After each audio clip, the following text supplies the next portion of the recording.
আপনি তো এসএলএসটি স্টুডেন্টদের হিস্ট্রি বইগুলো দেখিয়েছিলেন, তালিকাটা আমরাও দেখেছি। তবে অনেকে তো বিভিন্ন প্রফেশনের সাথে যুক্ত, তো সবাই চাইছে যাতে কম্প্যাক্ট কিছু হিস্ট্রির বই আপনি তাদেরকে বলে দেন। হিস্ট্রির ক্ষেত্রে যেহেতু সিলেবাসটা খুব হিউজ, সেই কারণে আমি প্রত্যেকটা সেগমেন্ট খুব ভালো করে কভার করার জন্য ভালো ভালো কিছু টেক্সট বই বলে দিয়েছিলাম। তবে যারা হ্যান্ডি কিছু বই চাইছো যেখানে পুরো বিষয়টাকে একসাথে পাওয়া যাবে, একটা বা দুটো বই এবং কম্প্যাক্ট ওয়াইজ লেখা থাকবে, তাদের জন্য আমার কাছে রয়েছে দুটো বই।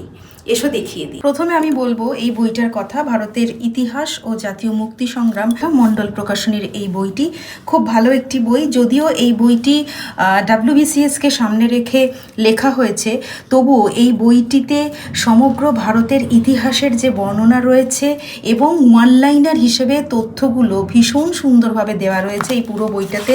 একেবারে প্রাচীন ভারতের ইতিহাস থেকে নিয়ে কিন্তু স্বাধীনতা পর্যন্ত অংশটা এখানে কভার করা হচ্ছে ভীষণ ভালোভাবে কভার করা হয়েছে। এটা কিন্তু এসএলএসটি স্টুডেন্টরা তোমরা যখন প্রিপারেশন নিচ্ছ এটা হাতে অবশ্যই রাখতে পারো।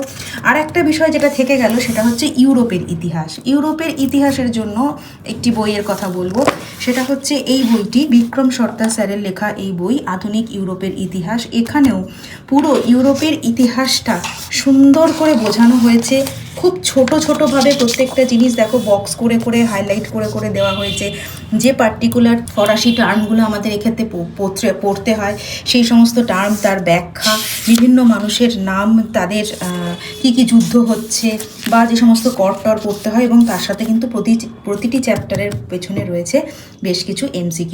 তো এই বইটা ইউরোপের ইতিহাস, সমগ্র ইউরোপের ইতিহাসের জন্য বেশ ভালো একটা বই, যেটা কিন্তু হাতে রাখা যেতেই পারে। যারা এই বইগুলি বাড়িতে বসে হাতে পেতে চাইছেন তারা আমাদের boibiপনি.in ভিজিট করুন, এবং সবথেকে কম প্রাইসে কিন্তু এই ওয়েবসাইট থেকে আপনারা বইগুলি পেয়ে যেতে পারেন।